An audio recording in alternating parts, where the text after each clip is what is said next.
Жогорку кеңештин депутаттары бүгүн социалдык фондко байланыштуу 3 маселени бир карады. Эл өкүлдөрү талкуу учурунда өлкөдө орун алып жаткан кымбатчылык, доллардын кунунун жогорулап жатканын айтышып, баары акынын суммасын ыкчам жогорулатууну сунушташты. Депутат Дастан Жумабеков мамлекетте учурдагыдай кризис орун алган маалда министрликтин планына кызыкты. Айрыкча доллардын өсүшү, ошондой эле өзүбүздүн ичибиздеги баалардын жогорулап кетиши дагы да күтүлүп атат. Эми алган пенсия менен бүгүнкү күндө реалдуу жашоо таптакыр башкача болуп калат да. Балким эртең да таптакыр башкача болуп калышы мүмкүн.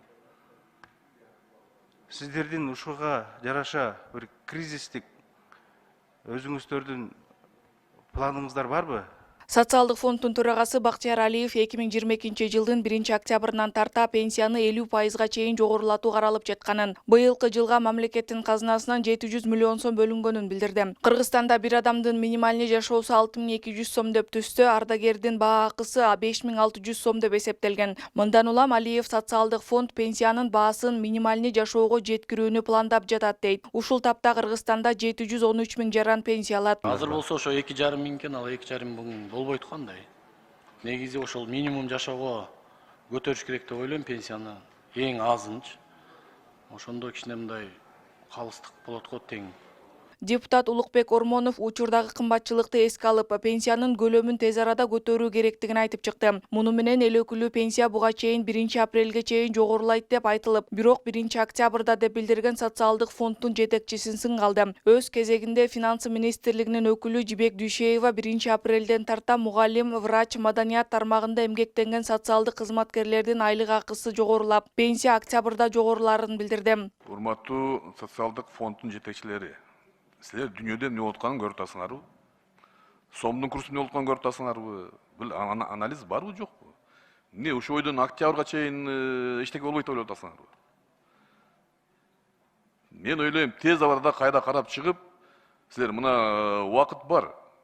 Апрель болбосо майга чейин болсо алып келишиңер керек. Өзгөртүңөр да алып келгиле.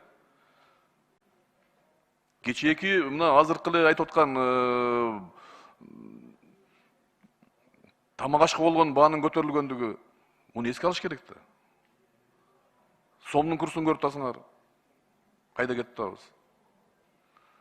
Мен азыр түшүнбөй атам, 1 октябрга чейин отура беребиз дегениңерге. Болбойт мындай. Социалдык фонддун бюджети былтыр формироваться этилген, ошон үчүн октябрда каралган. Бирок азыр өкмөттө антикризисный план иштелип чыгып атат. Ошол жерде дагы пенсия көтөрүү маселеси бар. Бул маселени чечилгенден кийин биз бюджетке өзгөртүү толуктоолорду киргизип, керек болсо майда күздө болсо күздө качан мүмкүнчүлүк болгондо алып келебиз.